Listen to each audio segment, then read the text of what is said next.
to mga karusi. Dito pa rin tayo sa may Binmali branch, no? Sa may Malindong, along highway, no? Barangay Malindong, Binmali, Pangasinan. Mga karusi, no? I-vlog natin yung yung DL Bolt 125 ng Rosi. Tara mga karusi, tingnan natin. Yung mga karusi, yung Rosi Bolt. Ayan, tingnan natin mga karusi.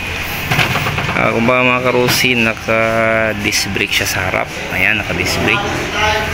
Tingnan natin naman mga karusi yung niya, yung sukat ng gulong dito. Ayan, 2.50 by 17. Ayan mga karusi, naka-disc brake siya.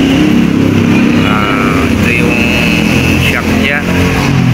Ayan mga karusi, carburetor type siya. Ayan, ito yung design niya mga karusi. Karusi, may ano dito, starter. Ayan, ito yung ilaw niya, ito yung high and low, flasher, kusina. Ayan, mga karusi. Yung likod naman niya, nakasukat ng sprocket niya, 36. Tapos ano siya, no? Tube type.